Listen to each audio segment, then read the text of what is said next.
بسم اللہ الرحمن الرحیم۔ السلام علیکم ناظرین کرام۔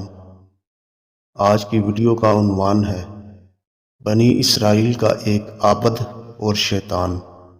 وہب بن منبع رضی اللہ تعالیٰ عنہ فرماتے ہیں کہ بنی اسرائیل میں ایک عابد تھا جو کہ بہت متقی، پرہیزگار اور عبادت گزار تھا۔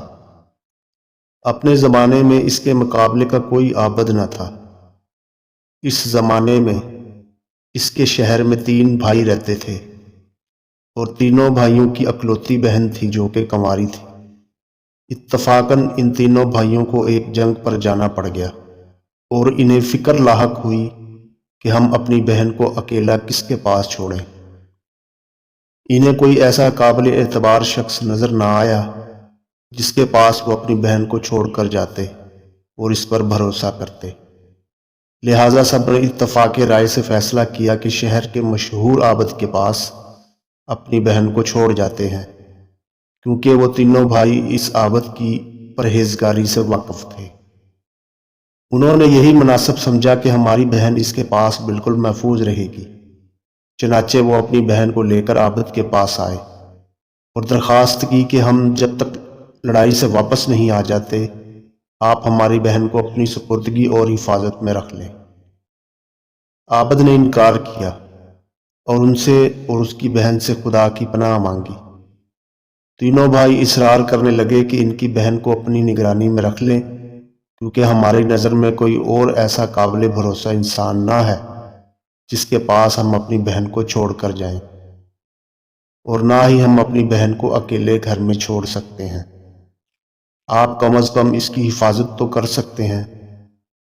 بے جا اصرار پر عابد نے ان کی درخواست کو منظور کر لیا اور ان سے کہا کہ اپنی بہن کو میرے عبادت خانہ کے سامنے ایک گھر ہے، اس میں چھوڑ جاؤ، میں اس کے کھانے پینے کا خیال رکھ لوں گا۔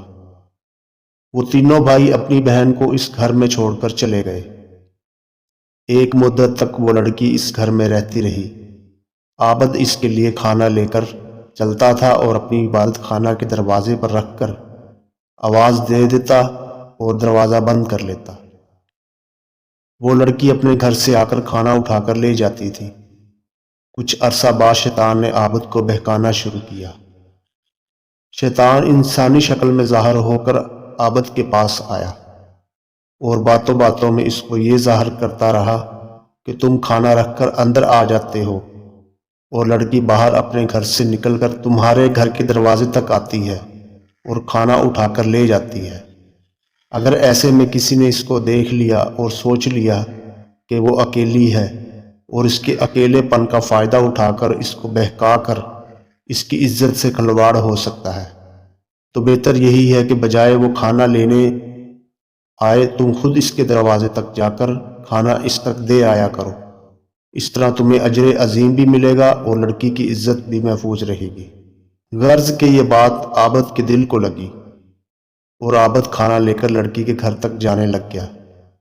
کچھ عرصہ یوں ہی گزر گیا۔ پھر کچھ عرصہ بعد شیطان نے اپنی اگلی چال چلی۔ وہ عابد کے پاس آیا اور اس کو ترغیب دی اور اس بات پر ابھارا کہ اگر تو اس لڑکی سے بات چیت کیا کرے تو تیرے کلام سے وہ مانوس ہوگی، کیونکہ اس کو تنہائی سے سخت وحشت ہوتی ہے۔ شیطان بار بار آ کر عابد کو اس بات پر مجبور کرتا کہ وہ لڑکی سے بات کیا کرے۔ عابد نے محسوس کیا کہ بیچاری اکیلی لڑکی تنہا اپنے گھر میں کیسے گزارا کرتی ہوگی، لہٰذا کچھ وقت اس سے اس کی خیریت پوچھ لیا کروں۔ لہٰذا عابد اسے کلام کرنے لگ گیا اور روزانہ اس کی خیریت دریافت کرنے لگ گیا۔ کچھ عرصہ یہی سلسلہ چلتا رہا۔ پھر شیطان نے اپنی اگلی چال چلی۔ شیطان عابد کے پاس آیا اور کہا کہ تم باہر دروازے پر ہی لڑکی سے باتیں کرتے ہو تو لوگ دیکھیں گے تو کیا سوچیں گے، تو بہتر ہے کہ تم اندر چلے جایا کرو اور لڑکی سے گھر کے اندر بیٹھ کر باتیں کر لیا کرو، اس طرح سے تمہاری بدنامی نہیں ہوگی۔ عابد کو شیطان کی یہ بات اچھی لگی اور اس نے ایسا ہی کیا۔ عابد کا لڑکی کے گھر آنا جانا ہو گیا تھا۔ عابد کھانا لے کر لڑکی کے گھر اندر جانے لگ گیا اور وہیں بیٹھ کر اس سے باتیں بھی کرنے لگ جاتا، اور وقتاً فوقتاً شیطان عابد سے ملتا اور جب بھی گفتگو کرتا تو اس کا موضوع عورت اور اس کی خوبصورتی ہی ہوتا، اور یوں عابد کو لڑکی سے بات کرنا اچھا لگنے لگا۔ لڑکی کی نسوانیت کا اثر عابد کے دل و دماغ کو متاثر کرنے لگ گیا۔ اب عابد سارا دن لڑکی سے باتیں کرتا، رات کو اپنی عبادت گاہ میں آ جاتا تھا۔ ایک طرف شیطان عابد کو بہکا رہا تھا اور دوسری طرف لڑکی کے دل و دماغ پر اثر انداز ہو رہا تھا۔ کچھ دنوں سے عابد دیکھ رہا تھا کہ لڑکی پہلے سے زیادہ سج سنور کر رہتی ہے اور ادائیں دکھا دکھا کر بات کرتی ہے۔ عابد کا دل و دماغ پوری طرح لڑکی کی طرف حاوی ہو چکا تھا۔ ایک دن لڑکی کو دیکھ کر عابد کی نیت میں فطور آ گیا۔ باتیں کرتے کرتے اس نے لڑکی کے زانوں پر ہاتھ رکھ دیا اور لڑکی کے رخساروں پر بوسہ لے لیا۔ لڑکی معصوم تھی اور اکیلی تھی۔ شیطان زاہد کو بہکاتا رہا اور زاہد بہکتا رہا، اور زاہد اس قدر بہک گیا تھا کہ وہ لڑکی کو اپنی ہوس کا نشانہ بنانے تک پہنچ گیا تھا۔ لڑکی بھی روز روز باتیں کر کر کے عابد سے مانوس ہو چکی تھی۔ جب لڑکی نے دیکھا کہ عابد مجھ پر فریفتہ ہو گیا ہے تو اس نے بھی خود کو عابد کے حوالے کر دیا، اور یوں دونوں جذبات میں بہہ گئے، اور عابد نے لڑکی کے ساتھ بد فعلی کر لی اور لڑکی کو حاملہ کر دیا۔ لڑکی نے ایک لڑکا جنا۔ پھر شیطان عابد کے پاس آیا اور کہنے لگا، اگر لڑکی کے بھائی آ گئے اور انہوں نے یہ بچہ دیکھا تو تم کیا کرو گے؟ ایسا نہ ہو کہ وہ تمہیں ذلیل کرے اور تم رسوا ہو جاؤ، تو بہتر ہے کہ تم اس بچے کو لو اور زمین میں گاڑ دو۔ یہ لڑکی ضرور اپنی عزت بچانے کی خاطر اس معاملے کو چھپا لے گی۔ عابد نے ایسا ہی کیا۔ پھر شیطان نے اس سے کہا کہ کیا تمہیں یقین ہے کہ یہ لڑکی اس حرکت کو اپنے بھائیوں سے پوشیدہ رکھے گی؟ اور تم نے اس کے ساتھ کیا کیا ہے کیا اپنے بھائیوں کو نہیں بتائے گی؟ ایسا نہیں ہو سکتا کہ یہ اپنے بھائیوں کو اس حرکت کے بارے میں نہ بتائے۔ بہتر ہے کہ تم اس کو بھی ذبح کر کے اس کے بچے کے ساتھ ہی دفن کر دو۔ عابد کو اپنی جان اور عزت کی فکر لاحق ہو گئی۔ اس نے شیطان کی باتوں میں آ کر لڑکی کو مار کر زمین میں دفن کر دیا اور زمین کو برابر کر کے اس کے اوپر پتھر رکھ دیا اور واپس اپنی عبادت گاہ میں جا کر عبادت کرنے لگا۔ کچھ عرصہ بعد لڑکی کے بھائی لڑائی سے واپس آئے تو عابد سے اپنی بہن کے بارے میں پوچھا۔ عابد نے روتے ہوئے کہا کہ تمہاری بہن مر چکی ہے، اور اس پر افسوس کا اظہار کرنے لگا اور کہنے لگا کہ وہ بڑی نیک عورت تھی۔ دیکھو یہ اس کی قبر ہے اور یہ اس قبر میں دفن ہے۔ بھائی اس کی قبر پر آئے، اس کے لیے دعائے خیر کی، روئے اور چند دن بعد اس کی قبر پر رہ کر اپنے گھر واپس آ گئے۔ لکھنے والا آگے لکھتا ہے کہ جب رات ہوئی تو وہ تینوں بھائی جب اپنے بستر پر سوئے تو شیطان ان کے خواب میں ایک مسافر آدمی کی صورت میں آیا۔ پہلے بڑے بھائی کے پاس گیا اور اس سے اس کی بہن کا حال پوچھا۔ اس نے بتایا کہ اس کی بہن مر چکی ہے اور اس کو قبر میں دفنا دیا گیا ہے۔ شیطان نے کہا یہ سب جھوٹ ہے، تم نے یہ کیسے سچ مان لیا جو کچھ عابد نے تم سے کہا؟ اصل بات یہ ہے کہ عابد نے تمہاری بہن سے بدفعلی کی، جس کی وجہ سے وہ حاملہ ہو گئی اور اس نے لڑکا جنا۔ عابد نے تمہارے ڈر اور اپنی عزت بچانے کی غرض سے اس بچے کو ماں سمیت ذبح کیا اور گڑھا کھود کر دونوں کو اس میں ڈال دیا۔ جس گھر میں تمہاری بہن رہتی تھی، اس گھر کے اندر داخل ہوتے ہی وہ گڑھا دائیں جانب پڑتا ہے۔ تم چلو اس گھر میں جا کر دیکھو، تم کو وہاں دونوں ماں بیٹے اسی جگہ ملیں گے جیسا کہ میں نے تمہیں بیان کیا ہے۔ پھر شیطان منجنر بائی کے خواب میں آیا، اس سے بھی یہی کہا۔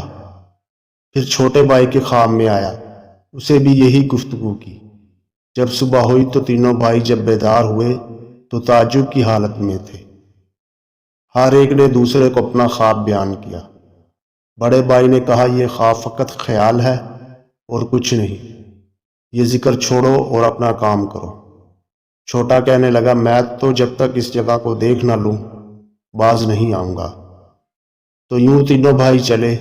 جس گھر میں ان کی بہن رہتی تھی اس کا دروازہ کھولا، وہ جو جگہ خواب میں بتائی گئی تھی اس کو تلاش کیا۔ جب انہوں نے گڑھا کھودا تو اس میں سے اپنی بہن اور ایک بچے کو ذبح کیا ہوا پایا۔ انہوں نے عابد سے کل کیفیت دریافت کی۔ چونکہ حقیقت سامنے آ چکی تھی تو عابد نے تصدیق کی اور اقرار کیا کہ مجھ سے یہ غلطی سرزد ہوئی ہے۔ انہوں نے وقت کے بادشاہ سے جا کر عابد کی شکایت کی۔ بادشاہ نے عابد کو پھانسی کی سزا سنائی۔ جب عابد تختہ دار پر کھڑا تھا تو شیطان اس کے پاس آیا اور اس سے سوال کیا کہ تم نے مجھے پہچانا؟ میں وہی ہوں جس نے تم کو عورت کے فتنے میں ڈال کر یہاں تک پہنچایا۔ اب اگر تم میرا کہنا مانو تو میں تمہیں یہاں سے بچا سکتا ہوں۔ عابد نے پوچھا وہ کیسے؟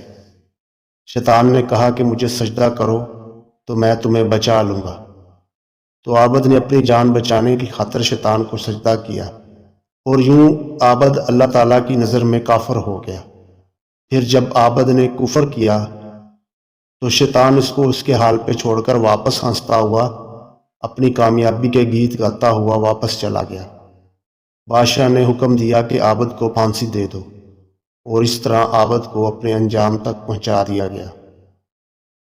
اس گفتگو سے یہ حاصل ہوا کہ اندازہ کیجئے شیطان ہمارا کس قدر سنگین دشمن ہے اور اس کے وار کس قدر خطرناک ہیں۔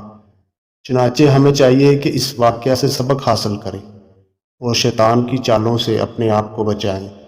اللہ تعالی ہماری حفاظت فرمائے، آمین یا رب العالمین۔ بسم اللہ الرحمن الرحیم۔ السلام علیکم ناظرین کرام، آج کی ویڈیو کا عنوان ہے بنی